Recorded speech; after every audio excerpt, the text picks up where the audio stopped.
বাংলাদেশে Huawei launch হয়েছে এটা একদমই পুরনো খবর, কিন্তু নতুন খবর হলো যে প্রোডাক্টগুলোর প্রাইস তারা কত নির্ধারণ করেছে এবং কোথায় হুয়াওয়ের প্রোডাক্টগুলো কিনতে পাওয়া যাবে। গতকালকে আমরা গিয়েছিলাম হুয়াওয়ের হেড অফিসে, যেটা গুলশানে অবস্থিত।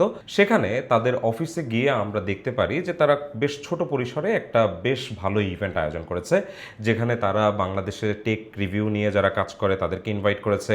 পাশাপাশি রাষ্ট্রের বেশ গুরুত্বপূর্ণ অনেক ফিগারকেই সেখানে ইনভাইটেশন দেওয়া হয়েছিল এবং তারা সেখানে উপস্থিত থেকে কিন্তু হুয়াওয়ের এই নতুন উন্মোচনটা উপভোগ করেছে। সেখানে তারা তাদের সবগুলো প্রোডাক্ট ডিসপ্লে করেছিল, যে প্রোডাক্টগুলো আমরাও আমাদের হাতে নিয়ে এক্সপেরিয়েন্স করেছিলাম। এবং আপনাদের অনেকেরই প্রশ্ন ছিল বিকাশ নগদ চলে কিনা, সেটা আমি আপনাদেরকে একটি শর্ট ভিডিওর মাধ্যমে দেখিয়েছিলাম। পাশাপাশি তাদের একটি ভাইরাল বার্ডস আছে যেটার নাম ফ্রি ক্লিপ, সেটা নিয়েও কিন্তু আমি ভিডিও দিয়েছি। তবে এখন প্রশ্ন হলো যে এই যে প্রোডাক্টগুলো তারা লঞ্চ করলো, বাংলাদেশের মার্কেট অনুযায়ী এগুলোর দাম কেমন নির্ধারণ তারা করলো, এই বিষয়টা নিয়ে কথা বলার আগেই আমি আপনাদেরকে একটু দামগুলো বলে দিতে চাই যে কোন প্রোডাক্টের দাম তারা কত নির্ধারণ করেছে। যেমন একদম প্রথমে আমি আপনাদেরকে হুয়াওয়ে ফ্রি ক্লিপ 2 এর দামটা বলতে চাই। এক্সট্রা অর্ডিনারি যে হেডফোনটা আছে, এটার ডিজাইনটা খুবই সুন্দর এবং খুবই আলাদা রকমের, যেটা খুব আলতোভাবে আমাদের কানের মধ্যে লেগে থাকে এবং এটা আপনি একদমই ফিল করবেন না যে আপনি আসলে কানের মধ্যে কোনো বার্ডস দিয়ে রেখেছেন। যদিও কানের দুলের মতো লাগে কিছু ক্ষেত্রে, তবে এটা খুবই স্টাইলিশ এবং সাউন্ড কোয়ালিটি কিন্তু অসাধারণ। সবচেয়ে বেশি এক্সাইটিং লেগেছে এটা ট্রান্সপারেন্সিটা, কারণ এটা পুরোপুরিভাবে কানের ভেতরে ঢুকে থাকে না, যে কারণে আপনি পারিপার্শ্বিক সব কিছুই শুনতে পারবেন। তবে এটা কিন্তু নয়েজ ক্যান্সেলেশন নেই। লাউড এনভায়রনমেন্টে আপনি যদি চান যে নয়েজ কিছুটা কমে যাবে আপনার কানে, সেইটা কিন্তু আপনি এটার মধ্যে পাচ্ছেন না। তবে এর বাইরে এই বাডসটা কিন্তু খুবই স্পেশাল। সো এই বাডসটার দাম তারা রেখেছে 23,500 টাকা। দামটা মোটেও খারাপ না, কারণ আমি চায়নাতে গিয়ে দেখেছিলাম এটার দাম প্রায় 20,000 টাকার মতো পড়ে যায়। সো বাংলাদেশে এটা অফিসিয়ালি কিনতে গেলে মাত্র 3,000 টাকা বেশি নিচ্ছে। So it's not a bad price.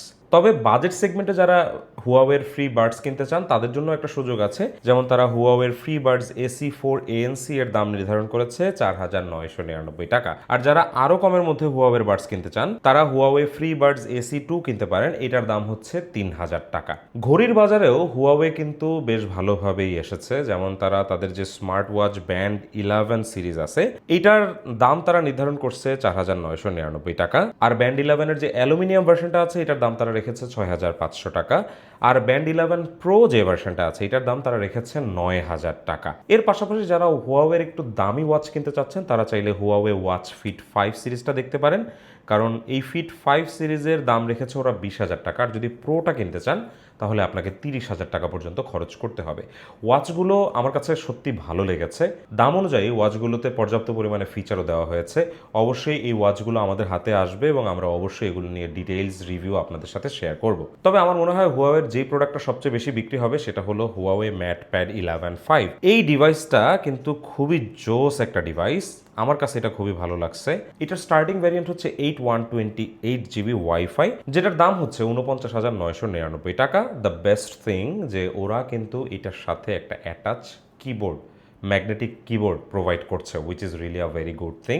এবং WPS বা হচ্ছে যে আমরা আমাদের অফিসের কাজ করার জন্য যে সফটওয়্যারগুলো লাগে, সেই সফটওয়্যারগুলো ওরা ফ্রি প্রোভাইড করছে, which is also another thing to appreciate. আর তাই আমার মনে হচ্ছে যে আইপ্যাড 11 জেনারেশনের একটা বিশাল বড় কম্পিটিটর হতে পারে বাংলাদেশে হুয়াওয়ের এই ম্যাট 11.5। কারণ আমি আইপ্যাড 11 জেনারেশনও ব্যবহার করেছি এবং হুয়াওয়ে এই ম্যাট প্যাডটাও আমি ব্যবহার করে দেখলাম যে সত্যি বলতে গেলে খুবই ভালো একটা প্রোডাক্টই তারা নিয়ে এসেছে আমাদের দেশে for students. And if I am not wrong, এটার সাথে হয়তো পেন্সিলটাও পাওয়া যাবে বক্সের ভেতরে। কাজে যদি পেন্সিলটাও বক্সের ভেতরে আসে তাহলে এই বাজেটের মধ্যে এর থেকে ভালো প্যাড আর হতেই পারে না। এবার একটু স্মার্টফোনের দাম নিয়ে কথা বলি। স্মার্টফোনের দামগুলো আমাকে সত্যি অবাক করেছে। যেমন হুয়াওয়ে মেট X7, তাদের যে একদম ফ্ল্যাগশিপ ফোল্ডেবল ফোন, এই ফোনটার দাম তারা রেখেছে 2.5 লাখ টাকা। এটা আমার কাছে কেন যেন বাংলাদেশি মার্কেট অনুযায়ী একটা ফ্রেন্ডলি প্রাইস মনে হয় নাই। এটা 16GB 512GB ইউনিটের ফোনটাই তারা বাংলাদেশে বিক্রি করবে।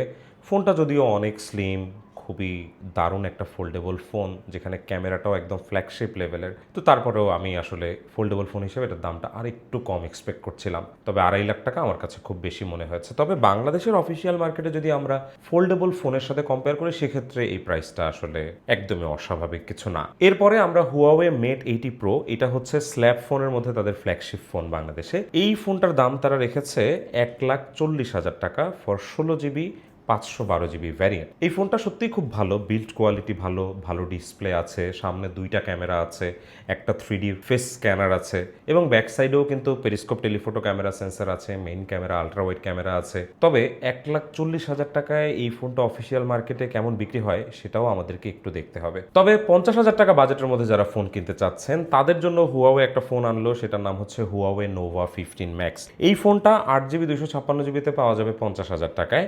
এই ফোনটার বিল্ড কোয়ালিটিও আমার কাছে খুবই ভালো লেগেছে, ডিসপ্লেটাও বেটার, ক্যামেরাও বাজেট অনুযায়ী কোয়াইট ডিসেন্ট। সো আমার মনে হয় যে হুয়াওয়ের সবচেয়ে বেশি বিক্রিত ফোনের মধ্যে এই ফোনটা হয়তো থাকতে পারে বাংলাদেশে। আর যারা 30,000 টাকা বাজেটের মধ্যে ফোন কিনতে চাচ্ছেন তাদের জন্য হুয়াওয়ে নিয়ে এসেছে হুয়াওয়ে নোভা Y74, যেটার 8/256GB ভ্যারিয়েন্টের দামই 30,000 টাকা। কিন্তু খারাপ লেগেছে যে এই ফোনটার ডিসপ্লেটা একটা টিএফটি ডিসপ্লে। 30,000 টাকা দিয়ে টিএফটি ডিসপ্লে কেনাটা আসলে আমাদের দেশের মানুষ কতটা অ্যাপ্রিসিয়েট করবে সেটাও একটু দেখার বিষয় কিন্তু। সো ওভারঅল আমি গুরুত্বপূর্ণ প্রোডাক্টগুলোর দাম আপনাদের সাথে শেয়ার করলাম। এখন আপনাদের বুঝতে সুবিধা হবে যে হুয়াওয়ের কোন প্রোডাক্টটা আপনার জন্য হয়তো পারচেস যোগ্য হতে পারে। তবে আমি বলবো যে হুয়াওয়ে যেহেতু কেবলই লঞ্চ হলো তাই তারা হয়তো কিছু প্রোডাক্ট নিয়ে এসেছে বাজারে, তবে সামনে অবশ্যই খুব এগ্রেসিভ প্রাইসিংয়ে ভালো প্রোডাক্ট আমরা হয়তো হুয়াওয়ের তরফ থেকে পাবো এবং আমরা এটাই আশা করব হুয়াওয়ের কাছ থেকে, কারণ তারা লম্বা একটা ব্রেকের পরে আমাদের দেশে এসেছে এবং ইন্টারন্যাশনাল একটা ব্যান্ড তারা কাটিয়ে উঠেছে। তারা নতুন অ্যাপ গ্যালারি তৈরি করেছে, নতুন অপারেটিং সিস্টেম তৈরি করেছে, তারা তাদের নিজেদের চিপসেট ব্যবহার করছে, সবকিছুই নিজেদের। এবং হার্ডওয়্যারের দিক থেকে Huawei is definitely a very good phone. কাজেই সবকিছু অ্যাপ্রিসিয়েট করলে আমরা হয়তো বাংলাদেশের মানুষ হুয়াওয়েকে একটা সাপোর্ট দিব, কিন্তু সেটার জন্য অবশ্যই আমরা ভালো প্রাইসে ভালো প্রোডাক্ট এক্সপেক্ট করবো তাদের কাছ থেকে। আর হুয়াওয়ের কান্ট্রি হেডের সাথে আমার যতক্ষণ কথা হয়েছিল আমি হুয়াওয়ের কান্ট্রি হেডকে এটাই বুঝিয়েছি যে বাংলাদেশের মানুষ হুয়াওয়েকে অনেক পছন্দ করে এবং হুয়াওয়েকেও ভাবতে হবে যে বাংলাদেশের বাজারে কোন প্রোডাক্ট কত দামে আনা যায় এবং কোন প্রোডাক্টটি সবচেয়ে সময় উপযোগী। অসাধারণ এই ইভেন্টটি শেষ করে আমি পরবর্তীতে একটি গিফট হাতে নিয়ে চলে আসি, যে গিফটের মধ্যে আমি পেয়েছিলাম একটা ডায়েরি, একটা কলম এবং একটি চাবির রিং। হুয়াওয়েকে অনেক ধন্যবাদ এত সুন্দর একটি প্রোগ্রাম অ্যারেঞ্জ করার জন্য এবং বাংলাদেশে আবারও গেট ব্যাক করার জন্য। অ্যান্ড আই হোপ যে সামনের দিনগুলো হুয়াওয়ের আরও সুন্দর হবে এবং আমরা হুয়াওয়ের কাছ থেকে ভালো দামে ভালো ফোন পেয়ে যাবো ইনশাল্লাহ। সো ভিডিওটা কেমন লাগলো তো অবশ্যই আমাদের কমেন্ট করে জানাবেন। আর iOS 27-এ নতুন কি কি ফিচার নিয়ে আসলো অ্যাপেল সেটা নিয়ে আমাদের ভিডিও কিন্তু খুব শীঘ্রই আসছে, কাজেই stay tuned and subscribe to watch that video.